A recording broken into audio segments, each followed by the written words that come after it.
4월 총선 바로미터 서울 민심을 한번 알아보겠습니다. 자, 제가 쭉 한번 봤더니만,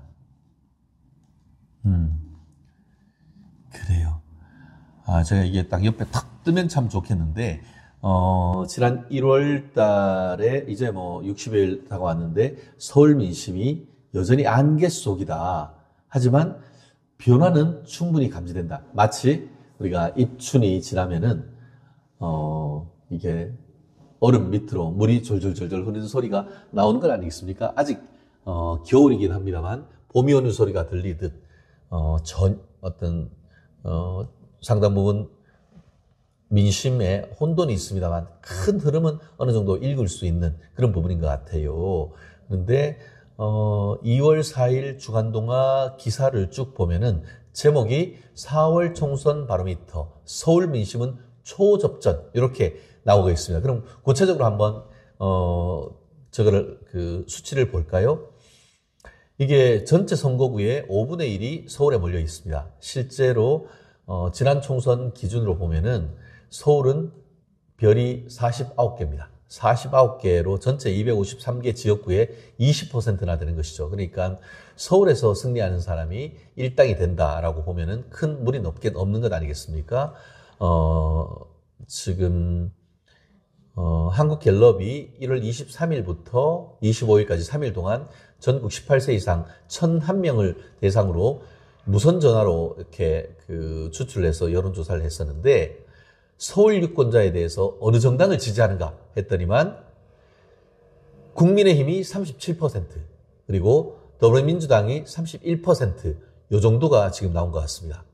그러니까 보통 이제 플러스 마이너스 3% 정도를, 2, 3% 정도를 오차범위라고 보는데, 실질적으로 37대 31이라고 하면 6% 정도, 거의 오차범위 끝내지 오차범위를 살짝 벗어나는 정도로 적어도 서울에 있어서의 어떤 그 민심은 국민의힘에 조금 더 앞서 있는 것이 현재로선 분명한 것 같습니다. 뭐 그렇다고 이게 뭐 확정된 것이냐, 그런 건 아니죠. 그렇지만 전체적인 흐름을 봤을 때에 적어도 서울 중도 표심, 2030 표심이 살짝은 어쨌든 국민의힘에 쏠려 있다라고 보는데, 실제로 말씀드린 것처럼 37대 31 정도가 되고 정의당이 4% 정도가 된다고 합니다. 그런데 전국 유권자는 어떠냐? 전국 유권자의 표심은 정말 박빙인 것 같습니다. 물론 1% 정도 국민의힘이 좀 높긴 해요. 국민의힘 지지율이 36%, 민주당 지지율이 35%. 그러니까 거의 초박빙이라고 보죠. 정말 박빙은 얇을 박자 얼음빙, 잘못 밟으면은 후다닥 깨지니까 언제 이 상황이 깨질지 모르는 정도의 어떤 두 정당의 어떤 박빙이 흐르는데, 어쨌든 민심의 바로미터라고 할 수 있는 서울 같은 경우에는 전체적으로 서울 민심이 조금 더 앞서고 있는 것은 분명한 것 같습니다. 다만 전체적인 흐름을 봤을 때는 민주당이 조금 더 상승세입니다. 최근에 한 2주 전과 비교해가지고 한 4% 정도 민주당의 지지율이 올랐고, 국민의힘 같은 경우에는 1%밖에 오르지 않았는 그런 부분이 있는 것 같은데요. 오히려 최근에 이제 이른바 제3신당, 개미당, 미래당이네, 또 개혁신당 그런 얘기가 있는데, 아무래도 제3지대라는 어떤 깃발이 올라가면서, 일정 부분은 이제 개혁신당 내지는 제3지대 쪽으로, 지지율이 조금 몰리면서 국민의힘의 지지율이 조금 빠지고, 민주당 지지율은 큰 문제가 없는 그런 상황이 보이는 것 같습니다. 그리고 또 한 가지 재미있는 질문이 있었어요. 4월 총선에서 어느 당 후보가 많이 당선되어야 되는가? 이렇게 했는데, 그것도 어쨌든 국민의힘 승리입니다. 국민의힘 승리가 32%, 민주당 승리가 31%, 1% 정말 여전히 박빙입니다. 그러니까 정당 지지율에 있어서는 상당 부분 오차범위 밖 정도로 앞서고 있습니다만, 실제로 투표함에 있어가지고는 조금 더 국민의힘 지지율이 빠지는 그런 현상을 지금 보이고 있는데, 국민의힘에서 좀 더 분발을 해야 될 그런 부분이 아닌가 생각을 합니다. 이 부분과 관련해가지고는 제3지대 후보가 많이 당선돼야 된다는 유권자가 29% 정도로 상당히 어떻게 보면 정당 지지율보다 당으로 나왔을 때에 지지하겠다는 미래에 대한 지지율에 있어가지고는 상당 부분 이게 그 제3지대가 상당히 최근에 있어서 탄력을 보이고 있는 그런 부분은 있는 것이 특징적인 흐름인 것 같고, 전국적으로 봤을 때 국민의힘 승리와 민주당 승리가 똑같이 33% 나왔습니다. 이 부분은 여당으로서 특히 윤석열 정부를 성공을 지지하는 저로서는 상당 부분 걱정되는 부분도 없지 않은 것 같습니다. 그리고 경기도라든가 아니면 호남이라든가 이런 부분에 있어서의 어떤 전체적인 지지율이 크게 오르지 않다 보니까 이런 일이 벌어진 것 같은데, 이 부분과 관련해서 그 제3지대에 대한 견제, 또 제3지대로 뺏긴 표심을 견인해 올 수 있는 그런 인적 정책적 카드가 분명히 있어야 되는 부분이 아닌가, 그런 그것을 얘기하지 않을 수가 없는 것 같은데요.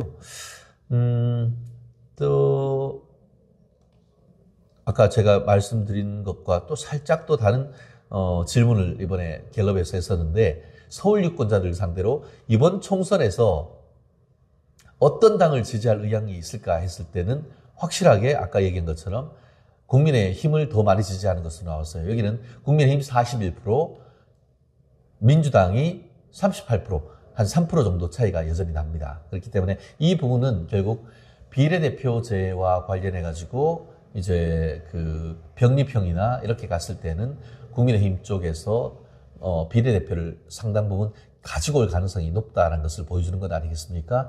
아마 그런 부분도 지금 민주당으로서는 병립형으로 갈지 아니면 준연동형으로 또 갈지, 아마 자꾸 이런 것 때문에 자기들 정치적 유불리를 가지고 따지다 보니까 자꾸 이런 부분이 생기는 것이 아닌가 싶은데요. 아무튼 민주당에서 빠른 이런 것이 필요하고, 재미있는 여론조사 하나 말씀드릴게요. 한동훈 비대위원장 평가가 흥미롭습니다. 이게 서울 유권자를 대상으로 해가지고 한동훈 비대위원장과 더불어민주당 이재명 대표의 역할 수행 능력 평가 조사를 했는데, 잘하고 있다.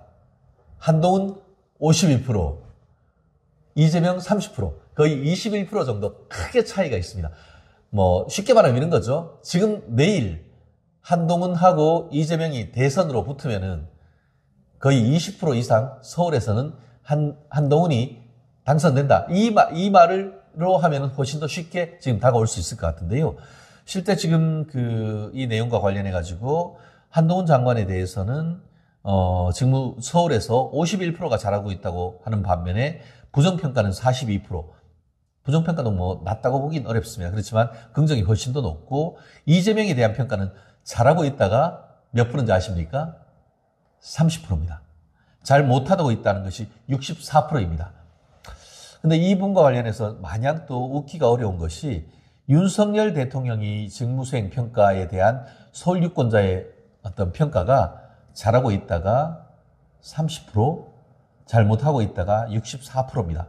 한마디로 이재명 민주당 대표 그리고 또 윤석열 대통령에 대한 지지도와 어떻게 보면 잘하고 있다가 30%, 못하고 있다가 64%, 이재명과 윤석열 대통령에 대한 평가가 실질적으로 거의 서울 시민 사이에서 똑같은 이런 패턴을 지금 보이고 있기 때문에 이번 추석 민심 정말 굉장히 중요한 시절 아니겠습니까? 윤석열 대통령이 한국방송공사 KBS에 이제 대담을 통해 가지고 여러 가지 이슈에 대해서 국민들에게 진솔하게 다가가고 소통을 통해 가지고 새로이 또 올해의 비전을 보이면서 이 지지율을 견인해 갈 수 있었으면 하는 그런 바람, 아마 저뿐만 아니고 우리 멸콩TV 시청자들 똑같은 마음이시지 않겠습니까? 우리 한동훈, 윤석열 화이팅! 한번 기원을 하면서 내년 총선에 정말 승리를 한번 다짐해 봅니다.